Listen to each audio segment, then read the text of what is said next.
地球環境戦略 Thank you for joining us at International Forum for Sustainable Asia and the Pacific, organized by Institute for Global Environmental Strategies. We now begin thematic track 6, Awakening Individuals Towards Realizing a Decarbonized Society, Implications from Climate Citizens Assemblies. My name is Kenji Asakawa, Program Manager, City Task Force at IGES. I will be serving as a moderator for this session.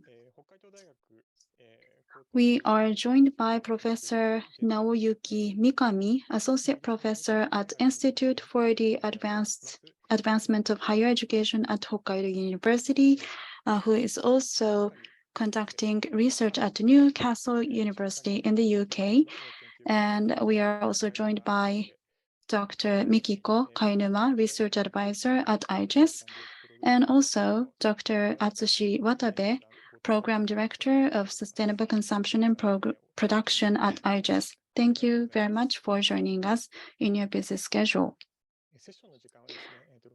This session is for 60 minutes. It's rather short, but I hope you will enjoy the session and we welcome your active participation. Now let's begin the session. Today's theme is the Climate Citizens Assemblies. Last year, in Kawasaki and Sapporo cities, the assemblies were organized. So all around Japan, many municipalities are planning such climate citizens assemblies. So this time, we are organizing this session on climate citizens assemblies. I believe that the members of the audience have already heard about this term before.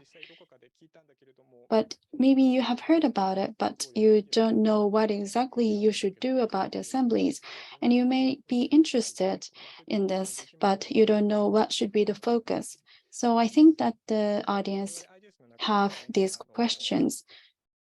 At IGES, 2 years ago, we established a research team on climate citizens assemblies. So the outcomes of the research will be presented today. And also, for those staff members of municipalities who are interested in climate citizens assemblies, we'd like to pick up some topics that may interest you in our discussion. And I hope that this session can give you some insight, useful insight to the members of the audience. Now, let's jump in to the presentations. The first presenter is Professor Naoyuki Mikami, who has been involved in many climate citizens assemblies. He is well-versed in both practice and theories. He will talk about the significance of climate assemblies and challenges and their application to the Japanese society. Professor Mikami, the floor is yours. Thank you very much for the introduction. I'm Naoyuki Mikami from Hokkaido University. So I'd like to talk about the significance of climate assemblies and challenges in their application to the Japanese society. As introduced, the theme of this session, Climate Citizens Assemblies, is the subject of the research. I am the guest researcher at Newcastle University for a year, so today I am joining this call from the UK. As many of you already know, climate citizens assemblies can be defined or introduced this way in one page. So the general public who are randomly chosen come together to discuss the climate change. So this is a mini public.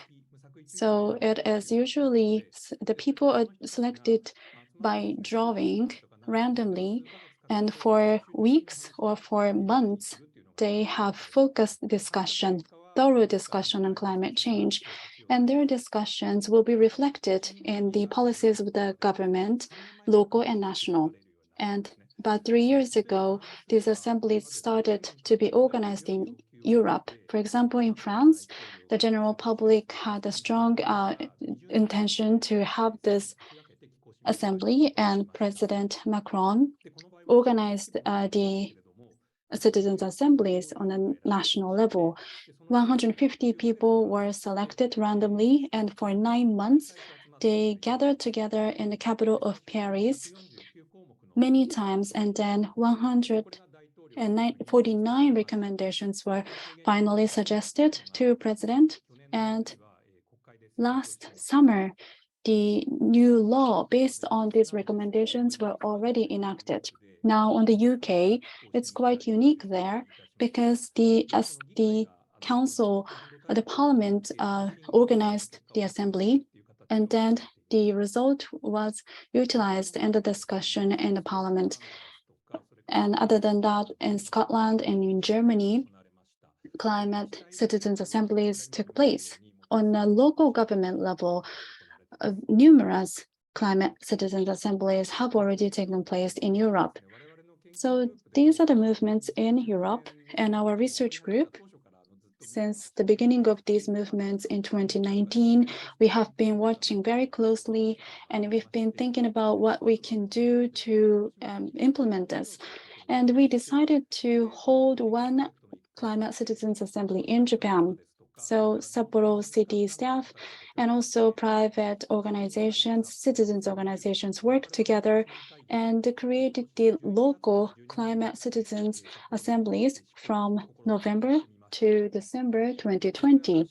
That was a pilot program in Sapporo city. So that was coinciding with the beginning of the COVID-19 pandemic. So all the meetings were held online. So as you can see, this is the flow of the assembly. As you can see on the left, from the registry of the residents in Sapporo city, 3,000 people were selected as candidates, and the invitations were sent out to them. And out of them, those who accepted our invitations from young to older generation, and we selected 20 people randomly by drawing. So Sapporo city, the theme was how to transform into a decarbonized society. And we established 3 topics for discussion. In the meetings, we picked up each of these discussion topics one by one. So in any of the climate citizens assembly, this is how we go about the meetings. All the meetings were held online for Sapporo. For first, there is a lecture to share information to the participants, and then participants are grouped into smaller groups to have discussion, and in the end, they vote to decide on the results. As a result of Sapporo's meetings, one of the topics was the timing of when we should achieve net zero emission. So 7 out of 20, well, 1/3 of the participants said that the net zero emission should be achieved earlier than 2050, which is the target that is established by Sapporo city government. So the future vision of Sapporo when the decarbonized society is achieved, that was another topic that they voted on. So we created the list of 40 items on the future vision of Sapporo and asked the participants to what extent they want these aspirations to be achieved. And we analyzed the results to see which climate targets are well accepted by the public and where there is a gap. So it's a visual representation of the result. And the result has been compiled into the document, which was submitted to the city government as well. And back then, the action plan for climate change was created in the city government. So some of the discussion results have been reflected in the document. And Sapporo Assembly was also covered about 20 times by media outlets, including national media outlets, and various local government officials all around the nation are referring to this case as an example. So what I want to think about with you is why the randomly selected climate citizens assemblies are used to discuss about climate change. So simply put, it is because of the nature of the challenge of transitioning to decarbonized society. So decarbonized society is a dramatic change that will affect all aspects of our livelihood, and it is an urgent issue. However, there are several options that we can select to achieve that. However, each of the options has pros and cons. So there's no one single solution that experts say is the right solution. So we will have to pick the elements of these solutions and create the whole solution. In the last several years in Europe, climate citizen assemblies were organized. And the reason for that is because the movement and activism by youth is picking up momentum. The climate change and climate action will affect people, including future generations. So how can we bring this forward in a socially just manner? That is an urgent challenge. To tackle this, people are having high expectation toward randomly selected climate citizen assemblies. So looking at what is happening more comprehensively, I think that the way things are decided is changing. It's called innovation of democracy. So the decision making will also have to be democratized. Otherwise, a large system change like shift to decarbonized society cannot be achieved. And I think that many people are starting to realize that and start taking action. So this is what I call the climate democracy. And I wrote a book with that name this year. So for climate democracy, we have coinciding multiple changes. And I believe climate citizens assemblies can act as one tool to bring about that change. And many municipalities are starting to organize climate citizen assemblies. We started with Sapporo City in Hokkaido, and last year we had another one in more earnest in Kawasaki City, and this year we had Musashino City and Saitama Prefecture's Tokorozawa City assemblies, and next year onward, quite a few municipalities are planning assemblies. From May to December, they focused on transportation and other two topics, and they were advised by experts on these three topics, including consumption.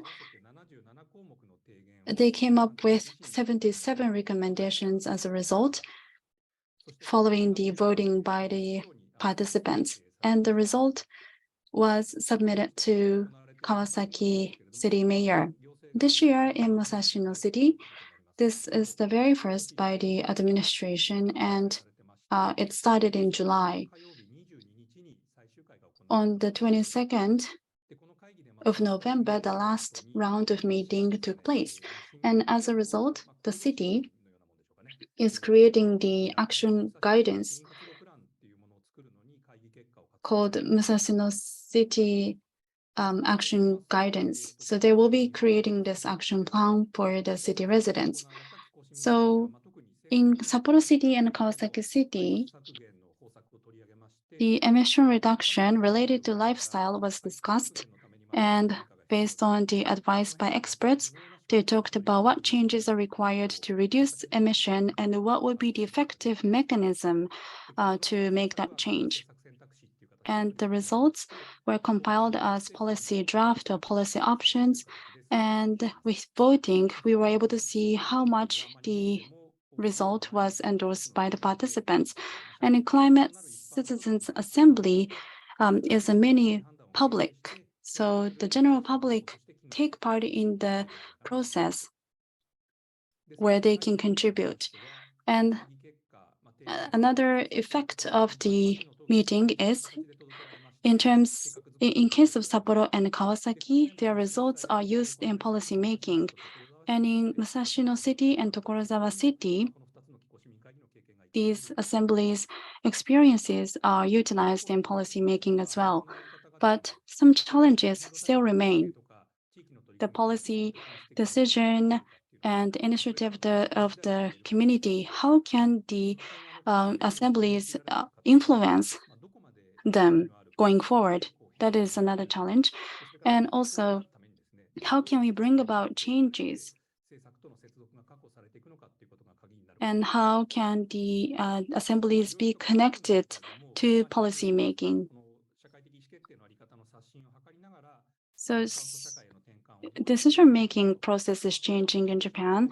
At the same time, we are trying to decarbonize the society. It is called climate democracy. And to achieve these changes at the same time, I believe that increasing the number of climate citizens assemblies around Japan is a viable option. I hope that all around Japan, climate citizens assemblies will be utilized more fully around the nation. Thank you very much for your attention.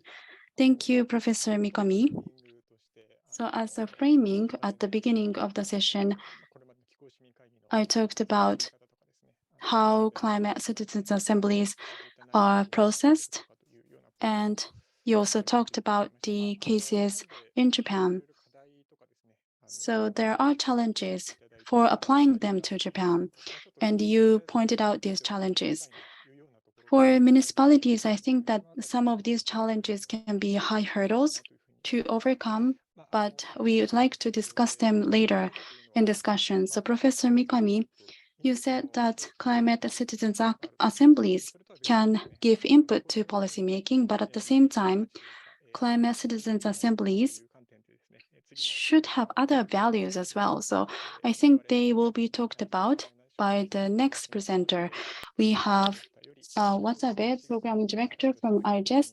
His presentation title is Citizens Climate Assemblies as Steps Toward Growing Societal Capabilities. The floor is yours. Thank you so much for the introduction. I myself have just for a little bit helped Kawasaki and Tokorozawa to organize their climate assembly, a citizen climate assembly. So I do not know all the details, but these were precious opportunities for me. And what I learned from those two opportunities, the decarbonization society that we have been researching in IGES and how we can realize that in the municipalities. Most of all, would like to share with you how I feel how this Citizen Climate Assembly can be an asset to going forward. So what I will to talk about is in promoting the decarbonization lifestyle. The biggest question or the problem is instead of doing decarbonization just because somebody else told you to or you heard about it from somebody else, but to have an ownership of that, to make that question your own is very difficult. Especially if from this perspective, this decarbonization lifestyle is that each individual must change their lifestyle, but that is not the only focus. There are groups and organizations in each of the communities, and they must grow with each individual also. So again, from that perspective, when I participated in the Citizens Assembly in the Kawasaki and Tokorozawa, and I came away with some special features and my own take on these characteristics that I saw. First, when the need for changing to decarbonizing lifestyle, IPCC's report that was published in April, they, for the first time, talked about the mitigation or the service or the social perspective on the demand side. And in that report, they said that if you look at the demand side needs, we should be able to reduce the greenhouse gas by 40 to 70%. Now, this 40 to 70% compared to the decarbonization lifestyle initiatives is very close to what we have been working on, especially in the industrialized nations. When they talk about the carbon footprint, why do we have greenhouse gases and what that greenhouse gas satisfy whose demand? So 60 to 70% of the time, the carbon is produced to satisfy regular people's life. And I believe this is not at the national level, but I believe should be dealt with at the local level, because in each community, in each locale, they have different consumption patterns in terms of how they use energy or for what they use energy. So I believe by city, we need to calculate the carbon footprint, and with that data, we should be able to show everyone, if we do this, we can reduce the carbon footprint by this much, and use that as the topic of discussion with the citizens. But not only that, give them 2 to 3 weeks so that they can actually try those new behaviors, and they may even come up with the ideas and wisdom on their own that goes, if we do this, we might be able to even do more. And through that, in this town, in my town, this is the kind of lifestyle that we might be able to achieve. So that's a vision. And through that vision, they aim for decarbonizing society. Now, the case that I just showed on the side was from the big city called Yokohama. But recently, we have been working very closely with the east part of Japan, so Tohoku area. So in these areas, how do they secure their livelihood, their workplaces, and then how do they maintain forestry and some other issues that they have to deal with? Otherwise, they will not be able to achieve decarbonized society. And in that particular discussion, we have proposed such things as ride sharing and car sharing, and use automobiles, low carbon automobiles. And through that discussion, when we say please use the public transportation or bicycles in these local areas, people may not be able to secure the required mobility just to live on daily basis. So food and work and community basis, we have to achieve the decarbonized society. And that means how citizens can still have access to the needed services, even though we have to progress the decarbonizing lifestyle. But not everything is that difficult. So when we say use public transportation so we can decarbonize, everybody will think that's very difficult. But say, we are facing a depopulation and aging, and do you think it's really possible for us to rely on automobiles? Then they will say, well, maybe not. And they will agree that we have to come up with a new idea of mobility where the older people can use. So how do we look at, or how do we think about the mechanism that everybody can still continue to live, especially the older people can continue to live in the place that they live now, even though they are facing depopulation? And also, by adapting to the decarbonizing behaviors that we are recommending, just by trying them out, they may see other things that they can do, or they might even find that these behavior changes are not that difficult. And not only the citizens themselves, they will realize the necessity to collaborate with municipalities and the businesses. Now, let me just go back to that IPCC report one more time. So in that particular report, the mitigation on the demand side in terms of the decarbonization, they say that what's most required is to create a social system where citizens can secure decent living or decent living standards. So when you look at the who's actually emitting more greenhouse gases, of course, that's richer people, but we cannot just think about that. We have to think about everyone. How do we create a local community where everyone, regardless of their rank and places in society, can have a decent living? So that means we have to promote participation in the municipality and discussions and also have to involve businesses, and all of that will lead to creating the decarbonization society. And that is the similar message that the IPCC report has put forward for us. And what's similar with our own 1.5 degrees Celsius lifestyle, how do we realize better community living at the same time achieving the decarbonized society? There are three aspects to that. We have to grow that concept in the municipalities and the society and businesses and also people. So the first is that somehow we have to connect all these big topics to our own world, not just a larger world. So be interested in what's happening around you. And the second one is that, look at the area, the range that you can actually act and discern what you can do and what you cannot. And the third point is that continue to look at this so that you can continue to identify what doesn't work versus what does work. And you have to continue to do this. Now, you just cannot think of it as your own problem or some business's problem and municipality's problem. We have to do away with that kind of a thinking. This is not just somebody's problem, but this is all our problem. So this is the assumption with which I acquired the opportunity to participate in these citizens' climate assemblies. So from Kawasaki and Tokorozawa, Professor Mikami has already given you an overview of those two. But there are slight differences between these two. So the first one was how they looked at the themes.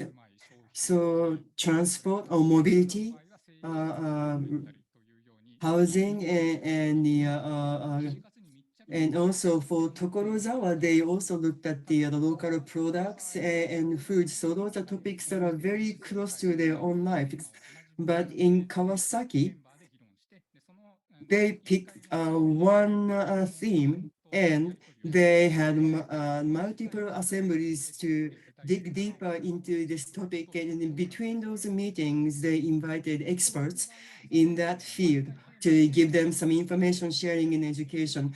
But on the other hand, Tokorozawa, their topics have changed each time, so they have not gone deeper as Kawasaki has done. But on the other hand, every participant shared the bigger picture as to how Tokorozawa or where Tokorozawa is now and how Tokorozawa can change and where Tokorozawa can go in the future.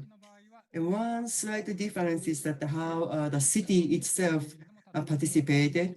So in Kawasaki, they put a little bit of a distance between this assembly and the municipality, but in some areas, the staff members from the municipalities actually participated in these assemblies.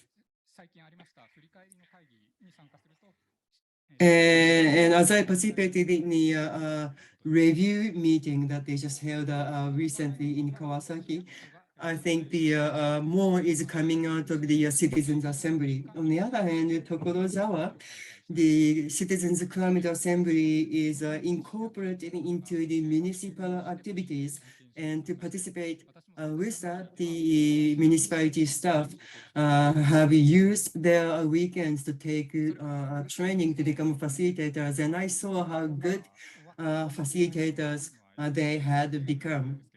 Now, one more thing, and since Tokorozawa has not finished with this, it may be a bit unfair, but in Kawasaki, even after the assembly was finished, they had built the platform where the municipality and the participants can get together and check progress on the plan and also the suggestions. On the Tokorozawa, they have started some actions to design and use applications where they can share information and actually connect to each other. So these are a few of the differences between those two cities. So when you look at how we have to grow both the people and the community, that is the last part of my presentation that I would like to cover. So the first one is, again, climate change is not something that you hear from somebody else, but you have to look at it as your own and you use your own vernacular to talk about that. So through this, like Tokorozawa, I think you have to take up many different themes so that you can have a bigger picture and a vision of where the city will go. But that's Tokorozawa's a sample on the other side of that is that the repeated questioning of one or two particular topics that they have to dig deep. So now we are looking at, what does it mean to change mobility in this town? What does it mean to change food system in this town? And these initiatives make citizens able to do this in their own words. And through these assemblies, they can identify what they can do themselves versus what they have to ask somebody else to do that. So in Kawasaki, the citizens take the lead, and Tokorozawa, the municipality take the lead. And I think, either case will work. You cannot say one is better than the other, but in both cases, not only knowledge sharing, but also sharing feelings, sharing emotions, right? So those are impressions such as, we want to do something like this, but we don't think we can do it ourselves. So maybe municipality can help us. Or, you people in City Hall tell us you want us to do this in the near future, but, from the people's point of view, we don't think we can really do that, and we don't really want to do that. So exchanging these feelings, impressions, I think little by little, both sides will understand what they can do from their own standpoint. So to conclude, we have to continue to review the assumptions. So in either cases, and all the other climate citizens assemblies that are in progress, don't just make suggestions and submit that to the city hall and end there. That should not be the end. People who participated, or people who did not participate but who are interested, stay together and get people involved and do your actions on your own. And through your actions, you probably find the things that perhaps we need to change that part of the plan. And once that kind of idea takes shape, then you have another agenda for the Climate Citizens Assembly. I wonder if my report, since it's my own personal impression, I don't know how that can help this session, but this concludes my presentation. Thank you so much, Watabe-san, for your presentation. I believe you gave us some very important point to think on. I think the most important thing, as you said, in this Climate Citizens Assembly idea is how to make people take the ownership of the question. And when people take the ownership, their aspirations sort of shrink. When they do not have to be responsible and take ownership, they can come up with many aspirations.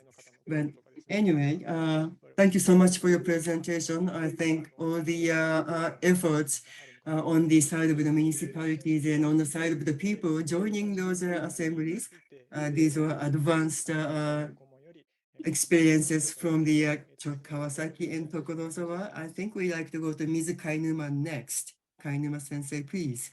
どうもご紹介ありがとうございました。 Thank you very much for the kind introduction. 共有されてますか。はい。私自身は特に市民会議実際に参加したことがなく、 I myself have not been involved in climate citizens assemblies, but I joined Kawasaki City's Climate Citizens Assembly as an observer. So I I'm not sure if I'm the right person to be making a presentation, but I also wrote the 1.5 degree special report. And also for the last 30 to 40 years, I've been developing scenarios for the future, how to limit the climate change. That was the topic of my research. So in implementing that, of course, we need the cooperation from the citizens. And that's why I was interested in climate citizens assemblies, and I've been doing a lot of research on this topic. And today I'd like to share that with you. Professor Mikami also said in his presentation that there are national level climate citizen assemblies, especially in Europe, in France, in the UK, in Scotland. I will be touching upon them later today. And this year in Luxembourg, Austria, these are the places where the assemblies took place. The French citizens assemblies, I'm sure you know very well, there was an yellow vest movement, increase of energy tax was the focus, and the petroleum price was increasing, and as a result, yellow vest movement started. And President Macron took actions, but the movement was not subsided. So he decided to organize climate citizens assemblies to hear the voices of the citizens. So first, he decided not to have any filters, and the result was voted on in the parliament. And so there was a lot of attention from the media, and as a result, discussion made great progress. But I heard from the organizer that the participants said they knew about climate change, but they didn't know what exactly they could do as individuals. And they did not feel that climate change was something that was happening to them. But as they participated in climate citizens assemblies, they gained knowledge. So after the assemblies, some of the participants established a non-governmental organization and started action. So the participants were 150 participants, and 130 of them joined the NGO to take further actions. So it was not really without filter, but as a result of this assembly, French climate and resilience law was established. So the results of the climate citizens assemblies were well utilized.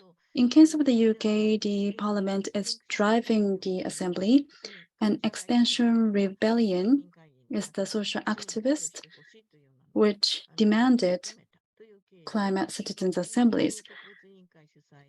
So the lower house 6, the special committee, organized the citizens assemblies. Because of this background, the results were not very easily taken up in policies, but the parliament has made an inquiry for additional study to the government, and repeated discussions took place, and as a result, it was reflected in the policy. And another large example is the Scottish Climate Citizens Assembly. It's based on the Scottish Climate Change Act. So based on the law, the assembly took place, and based on the law, people's voices were heard, and how the results are utilized need to be explained by the government. That is stipulated in the law, so that was implemented. And for 16 goals, 81 recommendations were made in the end. And also children's meeting took place as well for those under the age of 16. And children's assembly results, as well as the results of the adult climate citizens assemblies, were reflected. Open government, participatory budget,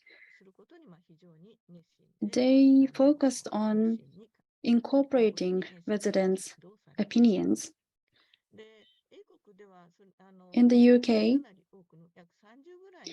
about 30 climate citizens assemblies were organized. So climate citizens assemblies and juries are included here, but what they do is quite similar. If the number of participants is 25 or less, it's called climate citizens jury, and if the number is between 25 and 100, it's called climate citizens assemblies.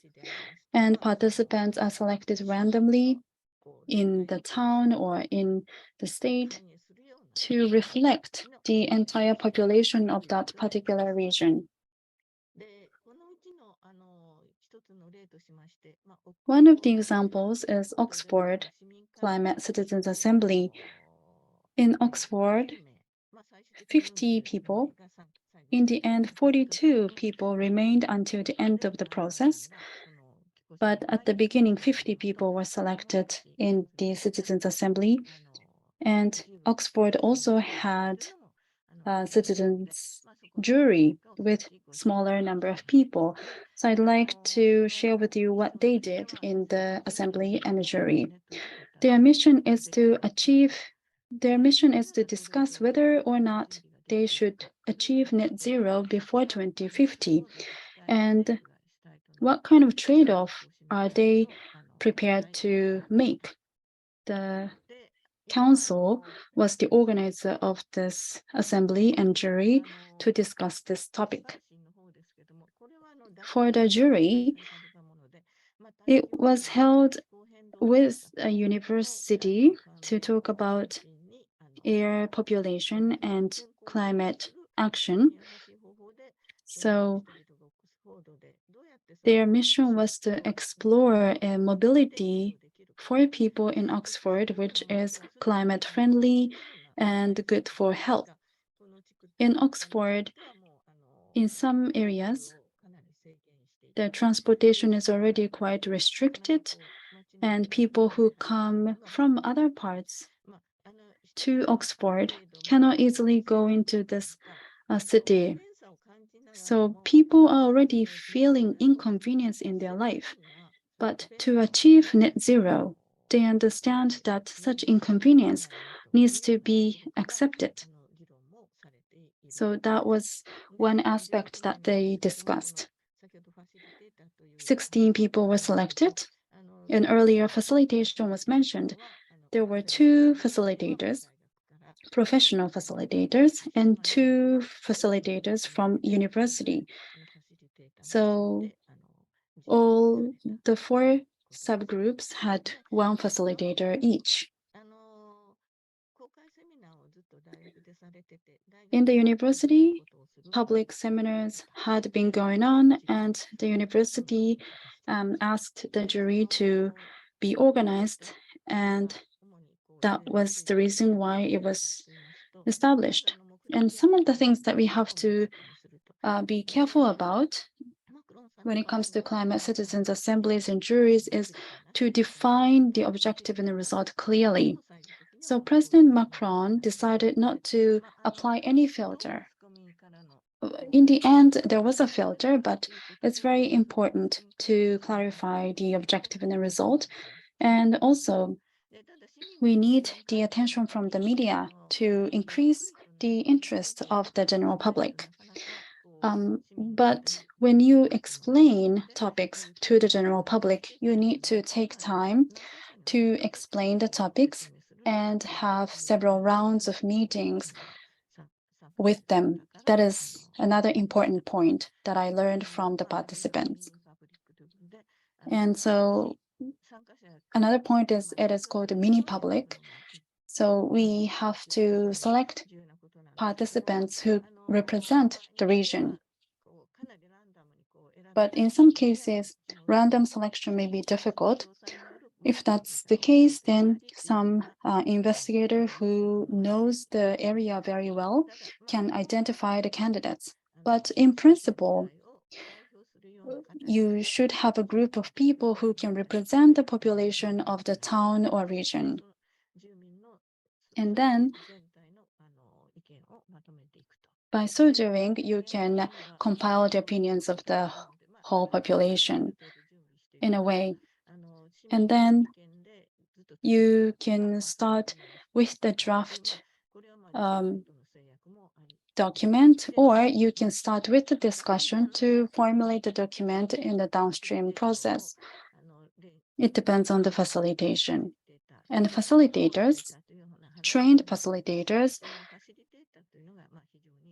were mentioned earlier in some cases. So facilitators are very important. You need to think about how to secure good facilitators on a regular basis. And some of the assemblies took place online, especially in Scotland. All the meetings took place online. But those who live far away can join the meeting online, so that is a benefit. But for the very first meeting and for the last meeting, it is favorable to have face-to-face meeting.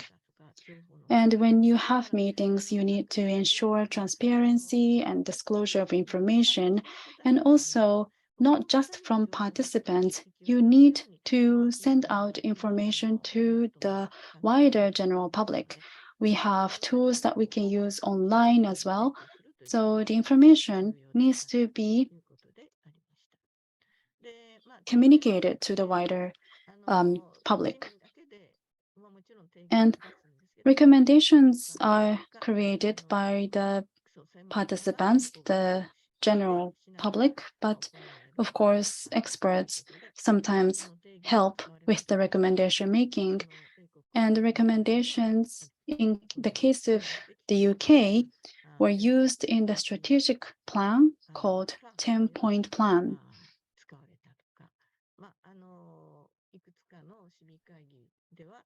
In some citizens' assemblies, well, in some areas, the climate emergency declaration was already created. So in many of the regions, the climate citizens' assemblies talked about action plan in order to mitigate the impacts of the climate change.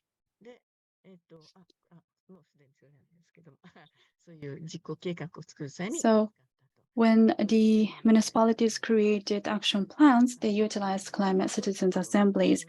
And it's important to deepen understanding of the citizens, as well as to increase the interest level of the general public on climate action. In case of Scotland, there are many channels for people to participate in the dialogue, and I learned from Scottish case that it's important to continue open dialogue that way. And in Japan, in some areas, the climate citizens assemblies already started. That's all. Thank you very much for your attention. Dr. Kainuma, thank you very much. You talked about some points to note. Indeed, municipalities in Japan are going to hold climate citizens assemblies, and they can learn a lot from your pointers. Thank you very much. We have quite limited time, but we'd like to move on to panel discussion now. So I would like to ask speakers to turn on the cameras. And if the audience have any questions, you can post your questions to Q&A box. So this time, we are also talking about the exit, how to utilize the output of the climate citizens assemblies, and how to recruit the members. So that's what I want to discuss with you, the objective of the climate citizens assemblies. Professor Mikami. So the question is, usually when we hear from the municipality staff, they say that they want to have a climate citizens assemblies. But then the Ministry of Environment people say that it is considered as a way of raising awareness of the people. But raising awareness and enlightenment and the climate citizens assemblies, how do you see the relationship between the two? ありがとうございます。そうですね。その点に関して言うと、Thank you for that question. So that the question, as Watabe-san stated in his presentation, I think he basically gave us good comments and answer on that. Again, there are parts of that that individual effort can achieve, and also there are a bigger part that individual effort cannot achieve. So we have to separate those things, and the things that the individuals cannot do on their own, for instance, policy formulation and others. So when you take a narrow view on the awareness raising, you need to rather focus on each individual's behavior modification. But I think there's a limit to that particular approach. Of course, each individual must strive to do this. That's important. But as a collective approach and also the holistic approach by the society, what we have to do, and that needs to be clearly identified. And what will be most effective to do that, I think that's where the wisdom and the intelligence of everyone involved must extracted.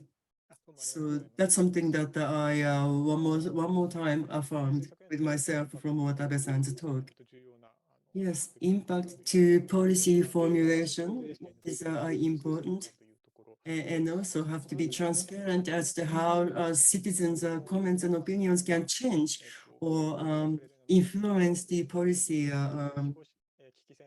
formulation. So I would like to ask Dr. Kai Newman, you talked about how in the UK, depending on the climate crisis declaration, the Climate Citizen Assembly was held, and they came up with many suggestions.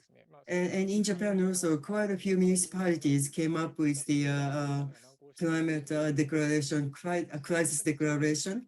But some municipalities are having a difficult time coming up with detailed action plans, or actually even organizing those citizens' assemblies.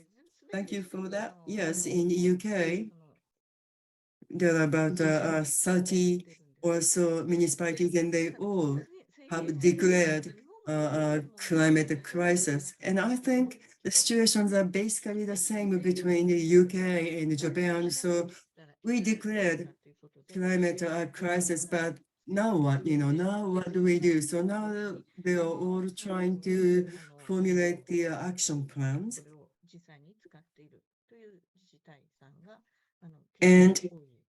And also, there are a few municipalities that are coming up on the surface who have already worked very hard and have come up with action plans. And these action plans are becoming a reference points for the others. Now, action plans have different action items, and whether those action items can be actually achieved or not depends upon whether or not the citizens will actually do that.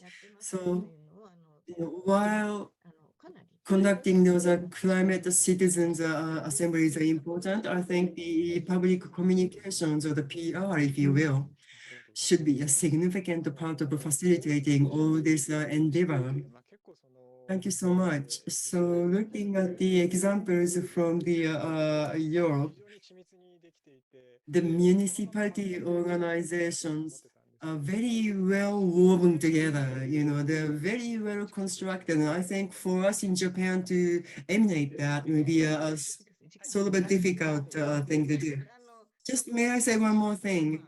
So there's the Climate Citizens Assembly and also the Climate Citizens Jury Assembly. So, when we use the word jury in Japanese people might have a different idea. But the jury is a small assembly of 10 to 20 people. So with this smaller group in Scotland, they have those smaller, about 20 members or so scale, randomly selected citizens have conducted what they call the Citizens Climate Jury, and other municipalities are trying to follow suit. So I think those smaller size or the mini versions of assembly is a good idea. So it seems that it's just a matter of course in Europe that the citizens actually participate in these citizen-centric assemblies. That's very good to know. So last, I would like to ask Mr. Watabe. I myself had an opportunity to participate in Kawasaki's follow-up assembly, and there were citizens participating in that follow-up meeting, and they talked about, the experiences since, and also some said that, I only joined the meeting because I won the lottery or I lost the lottery. But many people have also said that, it was a trial and error, sort of feeling in the dark, trying to figure out what to do, and that's a very handmade feel to that. And the word loop that was used in your presentation, so the mechanism to follow suit after the citizens assembly, so the different form of citizens assembly or some other form. Do you have any additional ideas or suggestions that you can share with us? Thank you so much for that. So again, don't just formulate conclusions and end there, right? People take time out of their busy schedule to do this, and if they don't see their ideas or proposals not leading to actual actions, I think that's a very disappointing situation. Professor Mikami said the innovation on democracy. So democracy is not just altogether deciding what to do, but it's actually doing making actions on that decision, then follow up and check on the progress. That is the innovation on democracy. Now, for my part, this exit strategy, I don't think we should really focus on that, or just have a concrete idea on what should follow after the citizens assembly, because each assembly and because of their participants will have their own brand of how they want to follow up, what they want to do afterwards. But if you have a rigid follow-up design, I think that takes away the freedom from those citizens participating.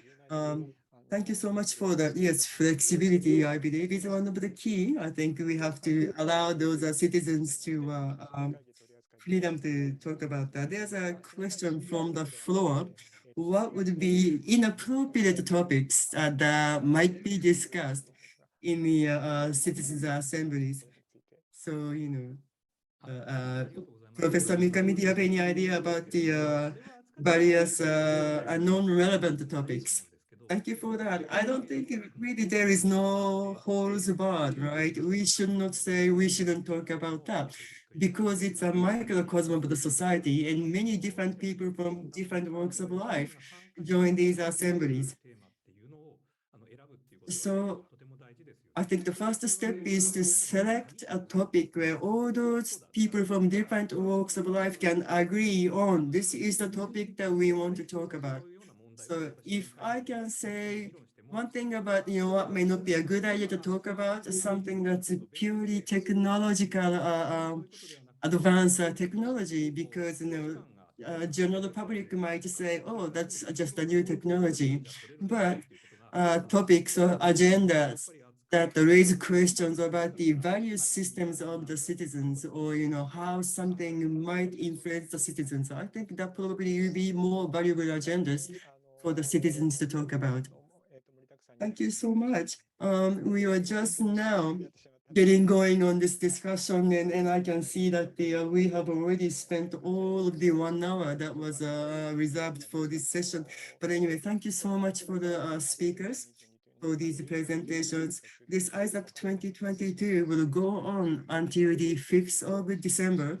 I hope that we will see you again in the other ISAP 22 sessions. One request to the audience of this session, there will be a questionnaire displayed on the screen after the session is finished. Please cooperate and give us feedback using this questionnaire on the screen. Once again, thank you so much for your presentations, and audience,